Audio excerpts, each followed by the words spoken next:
말씀의 제목은 새로운 피조물입니다. 새로운 피조물. 바울 사도는 그런즉 누구든지 그리스도 안에 있으면은 새로운 피조물이라. 이전 것은 지나갔으니 보라 새 것이 되었도다. 이렇게 선포하는 것을 우리가 보게 됩니다. 새로운 피조물, 참 좋은 말이죠. 사랑하는 교회 여러분, 지금 여러분은 새로운 피조물임을 인식하고 있습니까? 나는 새로운 피조물이야, 이렇게 인식하고 있습니까? 아니면은 나는 새로운 피조물이라고 인식하지 못한다. 그렇다면 인식하지 못하는 이유가 무엇이라 생각하십니까? 바르게 살지 못해서, 말씀대로 순종하지 못해서, 나이가 많아서, 한 해를 마감하면서 나는 새로운 피조물인가? 라는 질문을 하면서 설교를 시작하려고 합니다. 심리학에서는 인간의 자아를 네 가지로 구분합니다. 분류를 해요.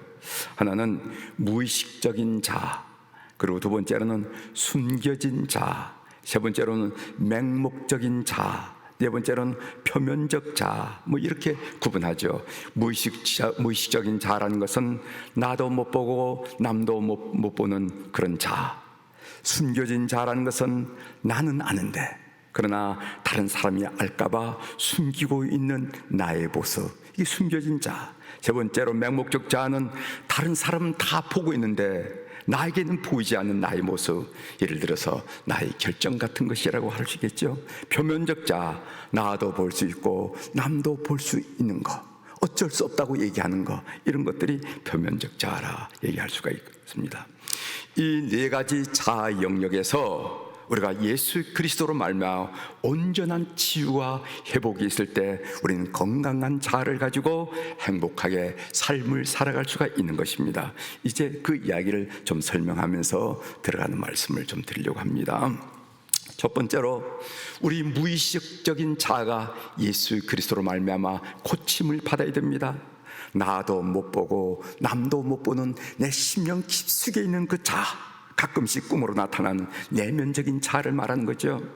상처받은 무의식 자아가 고침을 받은 것을 하나님과의 관계 회복, 하나님과의 화목이라고 성경적으로, 신학적으로 설명을 드릴 수가 있을 것입니다.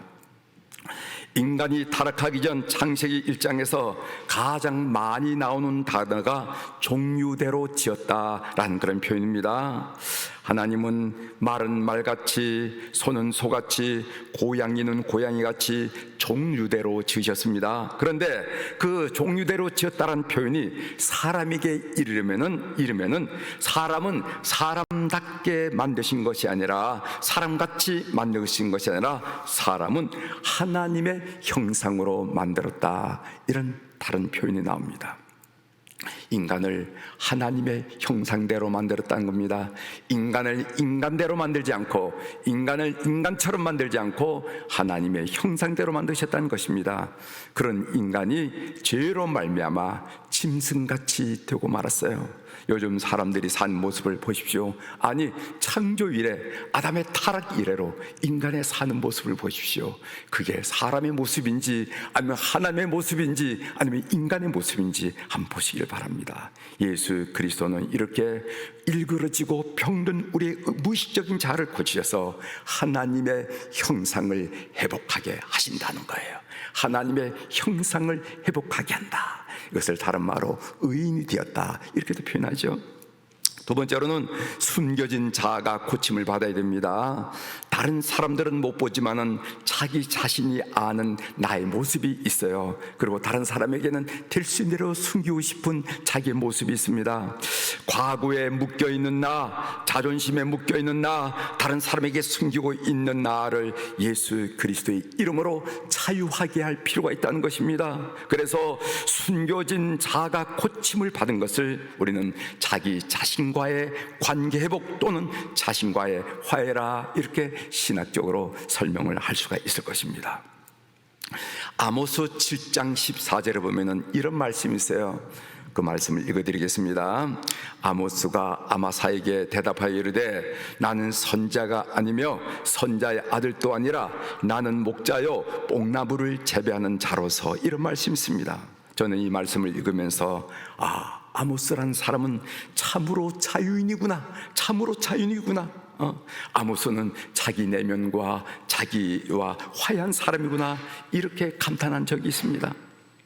아모스는 시골 농부 출신이에요. 두과 출신의 목자였고 뽕나무를 기른 농부였습니다. 그 당시에 말하면 하층 계층이었어요. 그런데 하나님께서 부르셔서 왕의 궁중을 향하여 예언을 하게 되었습니다. 그때 아마사라는 제상이 초롱을 했습니다. 즉, 내가 뭔데 그 꼴을 하고 왕의 궁중에 나타나서 너의 신분으로 도저히 접근하지 못할 왕의 궁중에 나타나서 왕의 궁중을 향해서 예언을 하느냐고 이렇게 호통을 쳤습니다. 아모스의 출신 배경을 건드린 거죠. 오늘 우리로 말하면 우리 마음속에 감추고 감췄던 자존심을 건드린 겁니다. 이때 아모스는 7장 14절에서 나는 선지자가 아니며 선자의 아들도 아니라 나는 목자요 뽕나무를 재배하는 자라고 말합니다. 그는 선자인 채 하지 않았습니다. 그리고 선자의 아들인 채도 하지 않았습니다. 자기 자신의 신분을 고귀한 척 하지 않았습니다. 그는 가리고 숨기려고 하지 않았습니다. 있는 그대로 인정하고 나갔다는 거지요. 굉장한 자유인이라는 것입니다. 예수 그리스도는 이렇게 우리 자신을 윗손으로 꾸미지 않고 솔직하게 있는 그대로를 인정하고 받아들이고 사랑하는 존재로 만든다는 거예요. 다 여러분들이 경험하셨을 줄 믿습니다. 예수 그리스도를 만나기 전에는 숨기고 싶은 그 일들이 예수 그리스도를 만난 다음에 오히려 그것을 인정하고 또 그것을 받아들이고 오히려 그것을 사랑하면서 하나님께서 나라는 존재를 만드시기 위하여 나를 만나기 위해서 이렇게 역사하셨다고 오히려 찬양하면서 인정하는 그런 모습을 볼 수 있다는 것입니다. 자기 자신과 화해한 사람의 모습이에요. 세 번째로는 맹목적 자아가 있습니다. 이 맹목적 자아가 예수 그리스도로 말미암아 고침을 받아야 됩니다. 다른 사람들은 다 보고 있는 결점을 내 자신은 보지 못하는 모습을 말하는 거예요. 그래서 이웃의 충고를 받아들이지 않습니다. 독선적이 됩니다. 자기만 잘났어요. 이웃과의 관계가 어그러집니다. 이웃과 화목하지 못합니다. 예수 그리스도는 이런 맹목적인 자아를 고쳐서 다른 사람의 충고를 받아들이고 다른 사람의 도움을 구하는 열린 사람, 화목한 사람이 되게 만든다는 겁니다. 그 또한 자유인이죠. 다른 사람이 이런 얘기 저런 얘기할 때 귀 기울여 들으면서 자기를 고쳐나갈 수 있는 사람, 이런 사람, 이것은 맹목적인 자의 사람을 예수 그리스도로 말미암아 구원한 그런 모습이라는 거죠. 그래서 무의식적인 자아가 고침을 받는 것을 하나님과의 관계 회복이라 말한다면은, 또 숨겨진 자아가 고침을 받는 것은 자기 자신과의 관계 회복이라고 말한다면은, 맹목적인 자아가 고침받는 것을 이웃과의 관계 회복, 이웃과의 화목이라고 말할 수가 있을 것입니다. 예수 그리스도는 이렇게 우리 자신을 독선적이지 않게 그리고 이웃과의 화목한 존재로 만들어 가신다는 것을 여러분들은 경험하셨으리라 이렇게 믿습니다. 네 번째로는 표면적 자아가 있습니다. 이 표면적 자아가 예수 그리스도로 말미암아 고침을 받아야 된다는 거죠. 이 표면적 자아라는 것은 나도 볼 수 있고 타인도 볼 수 있는 나의 모습이요, 나도 인정하고 타인도 인정하는 나의 모습입니다. 이 표면적 자아에는 고칠 수 있는 부분이 있고 고칠 수 없는 부분이 있어요. 예수 그리스도께서 주시는 힘과 권능으로 고칠 수 있는 부분은 고쳐나가는 것이 성도의 삶이라는 것입니다. 바람지 못한 습관을 고치시고 그리고 바람직하지 못한 오락과 취미를 고쳐나가는, 그래서 바꿀 수 있는 것은 바꿀 수 있는 그런 능력과 힘을 달라고 기도하면서 변화시키는 모습, 이것이 바로 성도의 모습이라는 것입니다.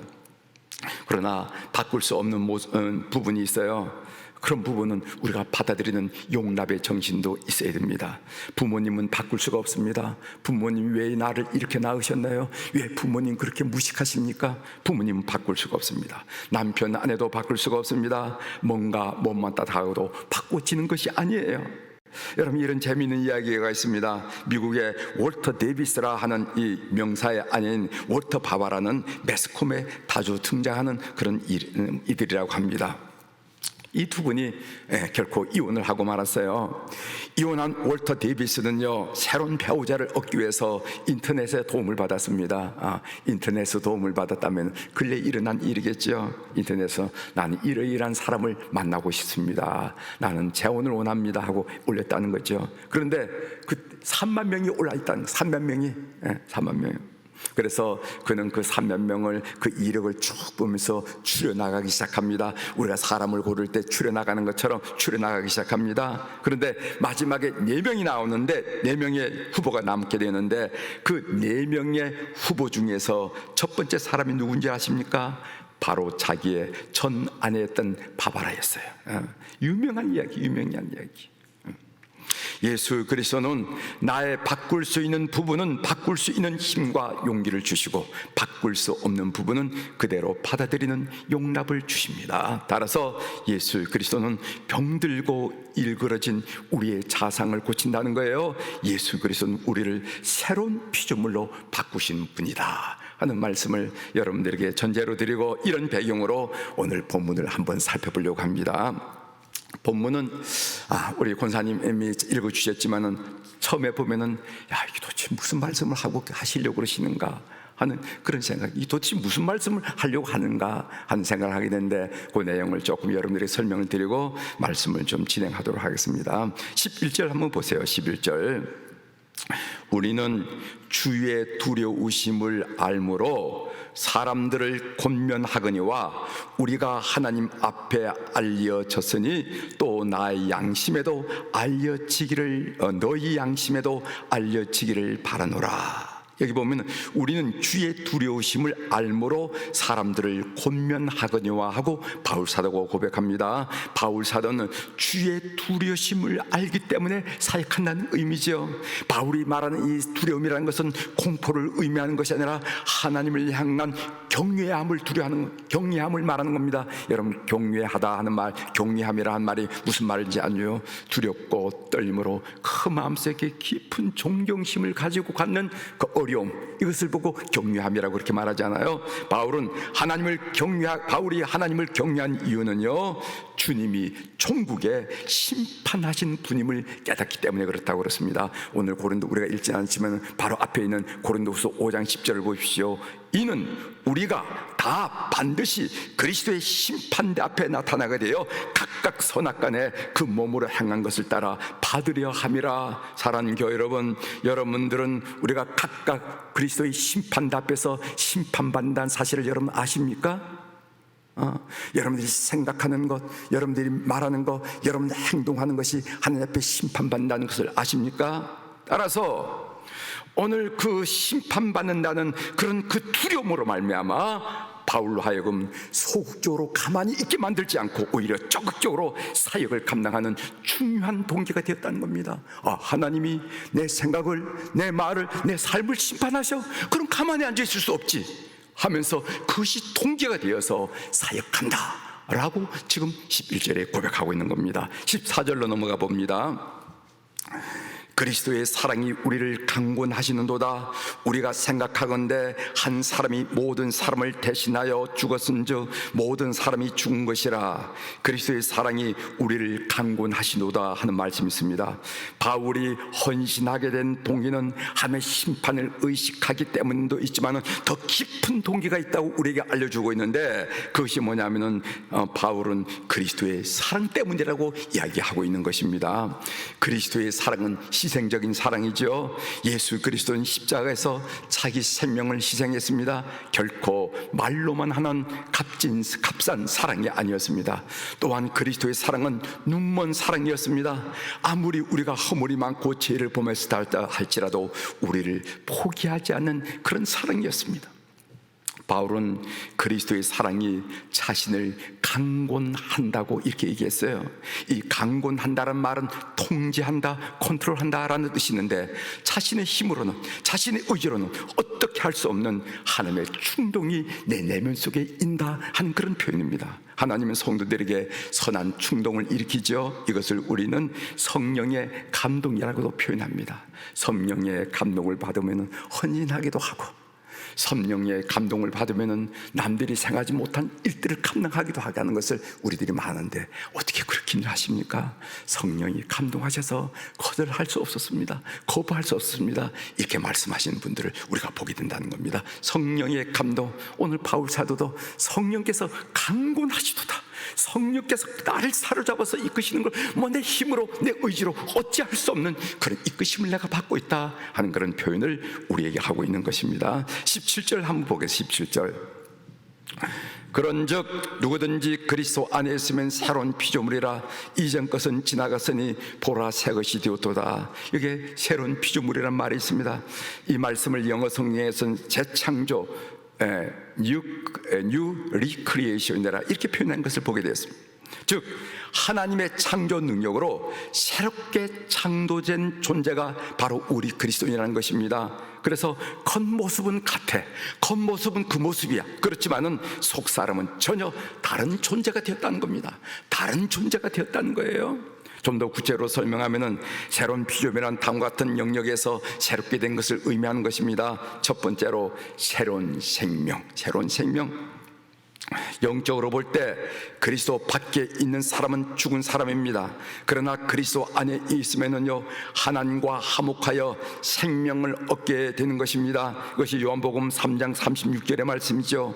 아들을 믿는 자에게는 영생이 있고 아들에게 순종하지 아니한 자는 영생을 보지 못하고 도리어 하나님의 진노가 그 위에 머물러 있느니라.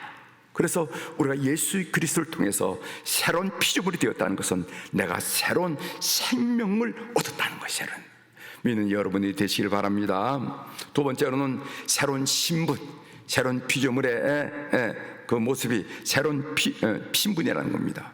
우리는 제 종으로부터 하나님의 자녀란 신분을 얻게 되었습니다. 로마서 8장 15절이죠. 너희는 다시 무수하는 종의 영을 받지 아니하였고 양자의 영을 받았으므로 우리가 아빠 아버지라 부르시니라. 여러분, 오늘 주님 전에 나와서 하나님 아버지 이렇게 불렀어요.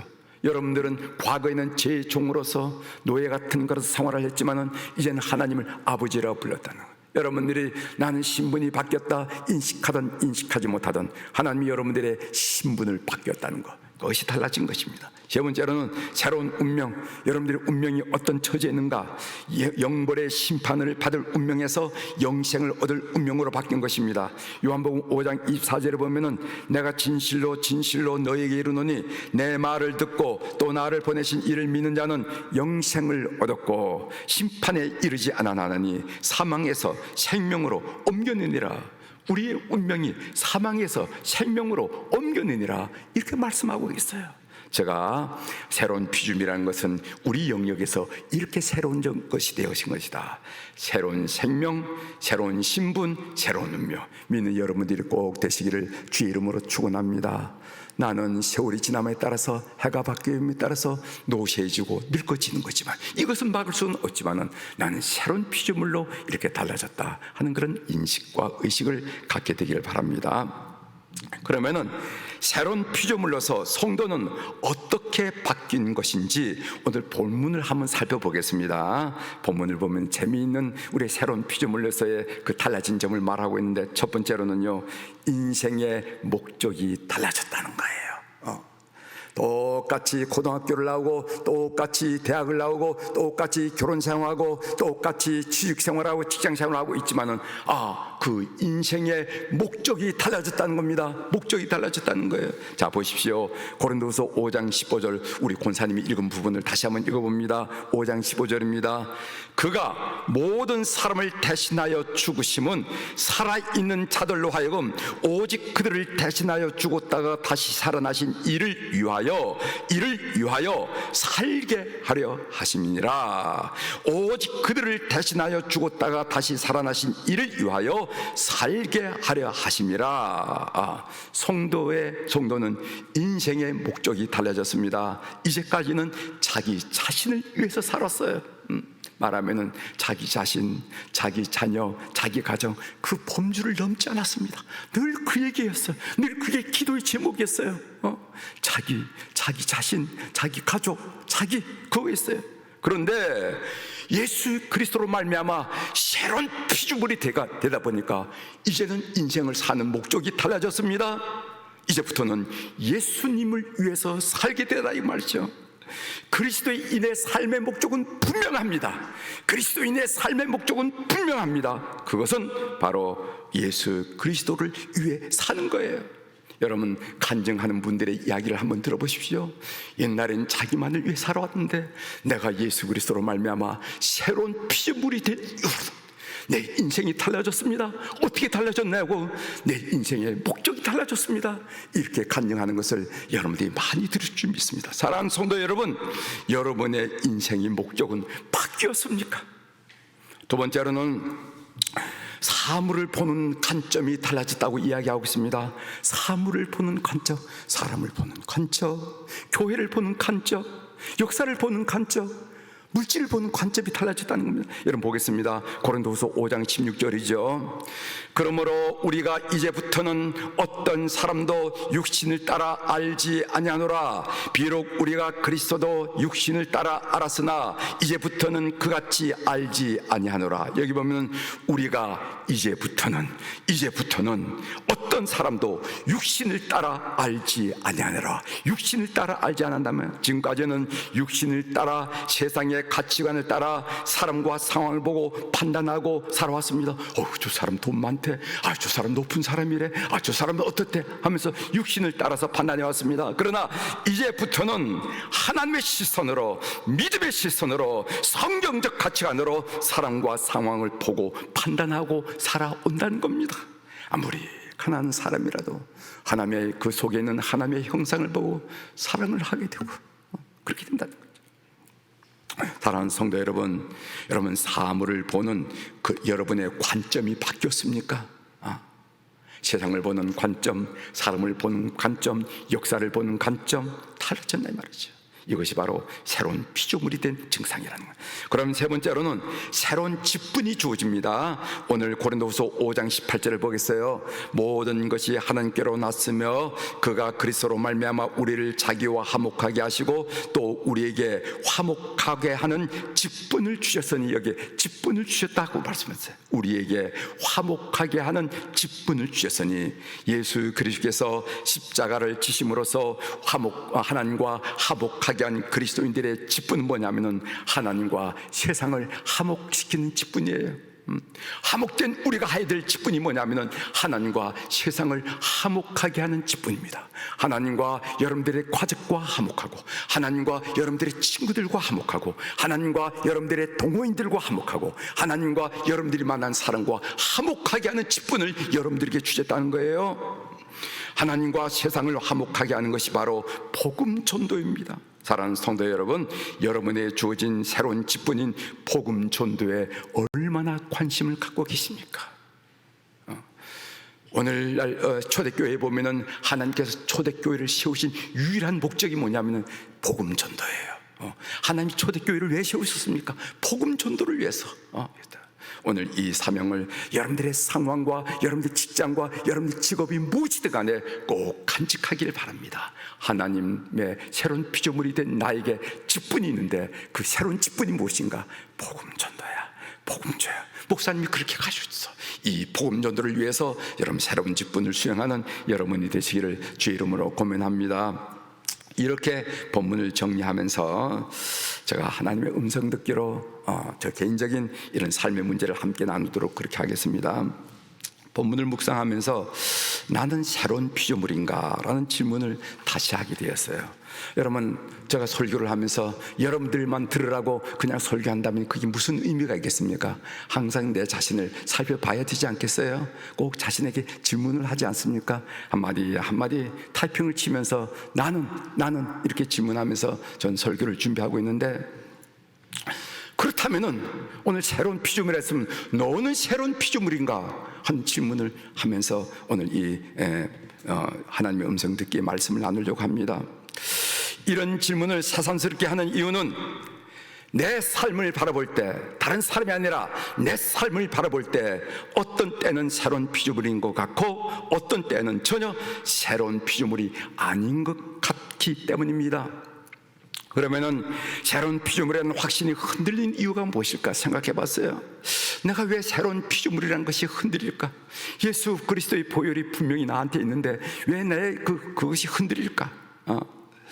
새로운 피조물이 아닌 것 같은 것은요, 여전히 과거의 잘못된 습관 그대로 살아가고 있고, 과거의 상처는 아물지 않아 새록새록 생각나고, 덕지덕지 과거에 지저분하고 낡은 옷을 입고 다닌 사람처럼 자신이 느껴지기 때문이었습니다. 이렇게 느끼게 하는 원인이 있다는 겁니다. 이렇게 느끼게 하는 원인이 뭐냐면은, 사탄은 우리를 참소하여 우리를 과거의 사로 메어 묶어 놓으려고 하기 때문입니다. 너 그런 사람이었잖아. 사탄이 우리 양심을 향해서 우리 마음을 말한, 너 그런 사람이었잖아. 사실 남들이 모르니 그렇지, 야, 너 그런 사람이었잖아. 자꾸만 참소. 또한 우리의 거짓 양심은 우리 자신을 고발함으로써 주눅들게 만들고 의기소침하게 함으로 우리를 과거의 사람으로 묶어 놓으려고 한다는 겁니다. 나는 그런 사람이었지. 정신 들 때 나는 그런 사람이었지. 그런 사람이지. 스스로를 묶고 나는 것을 보게 된다는. 그리고 우리의 삶의 관성인 습관은 우리를 과거의 삶 그대로 살게 하므로 우리를 과거의 사람으로 묶어 놓으려고 합니다. 이런 사탄의 참소, 거짓 양심의 고발, 고쳐지지 않는 습관이 우리를 새로운 피조물이 아니라 과거의 사람으로 묶어 놓고 있더라는 거예요. 그러면은 새로운 피조물이라는 확신을 갖자면 어떻게 해야 할까요? 어떻게 해야 될까요? 이전 것은 지나갔으니 보라 새 것이 되었도다 라는 말씀을 믿으시길 바랍니다. 이전 것은 지나갔으니 보라 새 것이 되었도다. 여기서 이전 것이라 하는 말은 바로 지금 이전을 말하는 거예요. 바로 지금 이전을. 여러분이 예수님을 처음 믿었던 1970년대 그 어느 순간, 1980년대 그 어떤 때, 1990년대 그 어떤 때를 말하는 것이 아니라 바로 지금 이전을 말하는 거예요. 이전 것은 지나갔으니, 그것은 우리 향해서 바로 이전 것은 지나갔으니 그 말씀이라는 겁니다. 여러분, 이런 비유를 들어볼까요? 해변에 가면은 끊임없이 파도가 밀려오는 것을 볼 수가 있습니다. 서해 안에는 그런 것을 많이 못 느껴요. 이렇게 밀물, 썰물이 많이 커서 밀물로 빠져나오면은 썰물로 빠져나오면은 잘 모르게 되는데, 이 동해 바닷가는 말입니다. 이 파도가 참 세요. 파도. 그래서 사시사철 봄, 여름, 가을, 겨울 할 것이, 겨울 바닷가도 참 좋잖아요. 할 것이 파도가 친다 이 말이죠. 이 파도가 한번 철썩 치면은요, 그 해변에 아이들이 놀면서 해변에 그림을 그리기도 하고, 누가 누구를 사랑한다 하면서 개발세발 낙서도 하고, 그리고 모래성도 쌓아가지고 집도 만들고 이러는 것이 한번 철썩 쓰면은 그 파도가 말입니다. 철 쓰면 해변을 싹 쓸어가는 것을 보게 됩니다. 그러면은요, 파도가 한번 지나가면은 깨끗하게 해변이 지워지는 것을 느낀다는 거죠. 해변은 흰 도화시처럼 깨끗하게 변하고 말합니다. 마찬가지로 여러분들이 죄를 고백할 때마다 예수 그리스도의 보혈의 파도가 끊임없이 철썩 치면서 여러분들의 이전 것을 깨끗이 지운다는 사실을 믿는 여러분들이 되기를 바랍니다. 예수 그리스도의 보혈은 여러분들이 처음 믿을 때만 효력이 있는 것이 아니라 오늘도 지금 이 순간도 효력이 있다는 것을 꼭 믿으시길 바랍니다. 따라서 사랑하는 성도 여러분, 여러분은 새로운 피조물이라는 사실을 순간순간 고백하고 선포하셔야 됩니다. 나는 새로운 피조물이다. 새로운 피조물로서 이런 생각하면 안 되지. 새로운 피조물이다. 새로운 피조물로서 이런 말을 하면 안 되지. 새로운 피조물이다. 이런 인생의 목적을 가지면 안 되지 하면서 스스로를 늘 선포하는 여러분이 되기를 주의 이름으로 권면합니다. 우리는 지금 한 해의 마지막 주일 예배를 드리고 있습니다. 그러나 해가 바뀌는 것이 무슨 의미가 있겠어요? 1월 1일 천 뜨면 그날이 아니겠어요? 그게 중요한 것이 아니라 정말 여러분들의 마음이 바뀌는 것이 중요하고 여러분들의 의식이 바뀌는 것이 중요한 거예요. 사랑하는 교회 여러분, 사탄은 우리를 끊임없이 찬수하면서 우리를 과거의 사람으로 묶어놓으려고 합니다.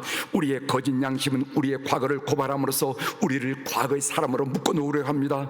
우리의 삶의 관성은 과거의 삶 그대로 살게 함으로써 우리를 과거의 삶으로 묶어놓으려고 합니다. 그러나 우리는 새로운 피조물입니다. 한 해 동안 모든 것, 이전 것은 예수 그리스도의 보혈로 깨끗이 씻겨나갔음을 믿으시고 새로운 피조물로서 하나님이 선물로 주신 새해를 흰 도화지를 받아들이는 여러 교우들이 되기를 주의 이름으로 축복합니다. 기도하시겠습니다.